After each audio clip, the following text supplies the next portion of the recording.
సంగారెడ్డి జిల్లా Sadasivpet municipal chairperson పై అవిశ్వాస నోటీసులు ఇచ్చిన కౌన్సిలర్లు. బీఆర్ఎస్ పార్టీకి చెందిన మున్సిపల్ చైర్మన్ జయమ్మపై అవిశ్వాసం పెట్టాలని జిల్లా కలెక్టర్కి నోటీసులు. 26 మంది కౌన్సిలర్లతో అవిశ్వాసానికి మద్దతు తెలిపిన 24 మంది కౌన్సిలర్లు. మున్సిపల్ చైర్మన్ పీఠం దక్కించుకోవడానికి పావులు కదుపుతున్న బీఆర్ఎస్ పార్టీకి చెందిన కౌన్సిలర్ భర్త.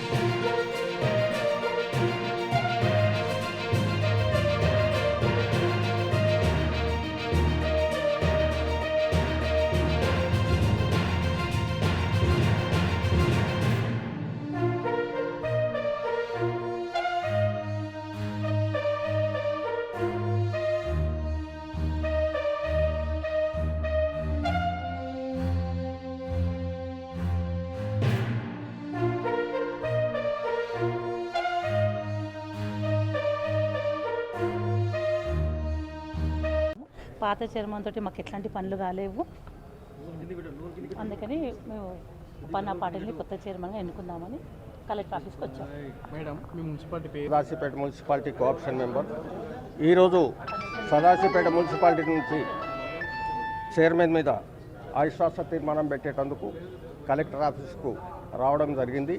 మా యొక్క మున్సిపాలిటీ యొక్క స్ట్రెంత్ 26 మంది స్ట్రెంత్ లోపల 23 మంది కోఆప్షన్ మెంబర్ కాకుండా ఓన్లీ కౌన్సిలర్సే 22 మంది సంతకాలతో ఈరోజు ప్రజెంట్ 18 మందితో కలెక్టర్ గారికి నో కాన్ఫిడెన్స్ మోషన్ తీర్మానాన్ని ఇవ్వడం జరిగింది.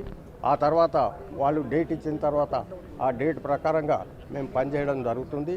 4 సంవత్సరాల నుంచి కౌన్సిలర్లను ఎవరిని కూడా చైర్మన్ కాన్ఫిడెన్స్లో తీసుకోకుండా, సమావేశాలు కూడా ఏర్పాటు చేయకుండా ఇబ్బంది కలగడం వల్ల ఈరోజు ఈ నిర్ణయం తీసుకోవడం జరిగింది.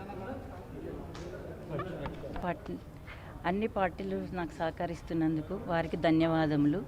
అందరి సహకారంతో సదాశివపేట పట్టణాన్ని అభివృద్ధి చేస్తాం. ఈరోజు 26 మంది కౌన్సిలర్లలో 22 మంది కౌన్సిలర్లు అవిశ్వాసానికి మద్దతు తెలుపుతూ కలెక్టర్ గారిని కలవడం జరిగింది. కలెక్టర్ గారు మేము ఇచ్చినటువంటి అర్జీని తీసుకొని సానుకూలంగా స్పందించి చట్ట ప్రకారం చర్య తీసుకోవడం జరుగుతుందని చెప్పేసి మాకు తెలియపరచడం జరిగింది. ఏదైతే ఈ నిర్ణయం ఉందో, రాజ్యాంగం ద్వారా చట్టం ద్వారా 4 సంవత్సరాల తర్వాత చైర్మన్ పదవి వేరే వారు తీసుకోవచ్చు అనేది అయితే 2019 చట్టం 37 సెక్షన్ ప్రకారం చైర్మన్పై అవిశ్వాసం ప్రవేశపెట్టవలసి ఉన్నది అని చెప్పేసి చెప్తున్నటువంటి సందర్భాన్ని మేమందరం గ్రహించి చట్టానికి లోబడి ఈరోజు చైర్మన్ గారిపై అవిశ్వాసం పెట్టడం జరిగింది. బీఆర్ఎస్ పార్టీ తరఫున మేమందరం అవిశ్వాసంలో పాల్గొనడం జరిగింది. అదే రకంగా చైర్మన్ గారిపై ఉన్నటువంటి ఆరోపణలు ఏవైతే ఉన్నాయో అవన్నీ కూడా పరిగణలోకి తీసుకోవడం జరిగింది. కౌన్సిలర్లందరూ పార్టీలకు అతీతంగా ఈరోజు 22 మంది కౌన్సిలర్లు అవిశ్వాసానికి మద్దతు తెలపడం జరిగింది. చెప్పిన